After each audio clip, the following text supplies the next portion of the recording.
Hello YouTubers, I'm just doing a little video follow-up to my Xbox Series 2 Elite. I did a video about repairing the problem with mine in particular, was the A button on mine that was half the time not really responding, or maybe 70% of the time not responding. And I suggested, and it's helped quite a few people and it's worked for quite a few people, is contact cleaner. I sprayed it a bit in there and it seemed to work, and it worked for the rest of the evening. And then, as I said in the video comments of that video, by the next day it stopped working again. Now, I could have tried spraying some more and giving it a more thorough clean, or trying to get in there a bit more with the contact cleaner. But for me, I'd had the remote only 3 months, and I think that's bloody ridiculous that we should sort of have to clean. Some people, going to the extremes of taking these things apart. Very costly. They're not cheap remotes, controllers even, to, fix it yourself. So that did get sent away. They sent me this replacement, and touch wood, it's still working and continues to work. It did have a little bit problem with the X on this one. Don't know why I need to show you the X, where the X is on these remotes. But it was a bit funny. I did a little bit of cleaning on it. And it's continued to work ever since. So this has obviously been a good replacement for me. However, and I do need to really hammer this home in this video, the amount of people that have commented on that video saying that they've had 5 or 6, or I think one person said it was crazy amount, like 9 replacements, and they just don't know what to do. And to be honest, if you've had 9, I mean, after 3, I would be so pissed off with the product. I would get my money back and I would not buy another one, and I'd wait for the Series 3.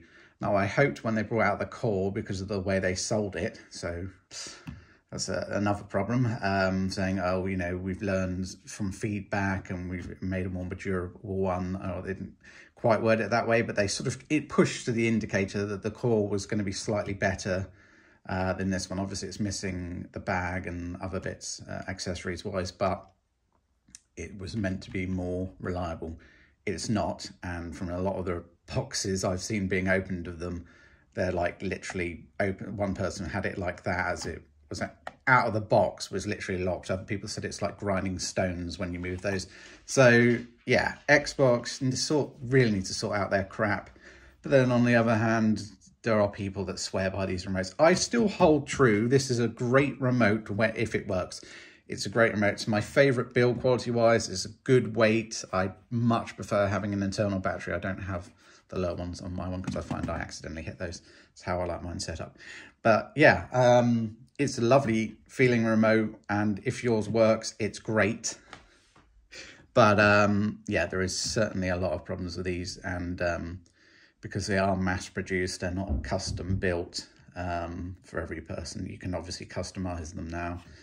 Which is nice, and I would hope if you're customizing it, then obviously that's going to be a different manufacturing process, so I'd hope that those would be more reliable.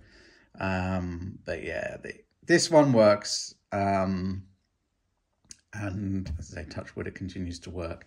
But yeah, there was a little bit with the X, and after sort of playing a full game, was the Plague Tale, second one. Whatever they're called, you know what I mean from that, I'm sure. The rat game, that's brilliant. I played all of that after I cleaned a little bit, sort of hour into the game, so it was a little bit unresponsive, and ever since then it's been fine. But yeah, needed to do this follow-up. Somebody did comment on there about that, saying, I need to do a follow-up video. So this is operational, and I hope it continues. But really, if you're on your second and your third, and it's in a short amount of time. I mean, certainly if it's within the first month, I mean, out of the box, there's people that have commented, that should be taken to the retailer and get your bloody money back, because you shouldn't buy a remote from Microsoft or buy a Microsoft remote in a retail store and then be sending it off to get what is basically a second-hand remote, because they're not sending out brand new retail boxed ones. Well, at least they don't normally. They send you a brown box with a remote inside, which is not your one. So, yeah, if it's in the first month, take it back to the bloody shop and, switch it and hope that you get a one that works. But if it doesn't, we've got to look at other options, i.e. wait for Series 3. because, or Microsoft just to actually fix the products, but there doesn't seem to be any sign of that with Series 2. So there we go. That's a follow-up video. Speak to you all soon.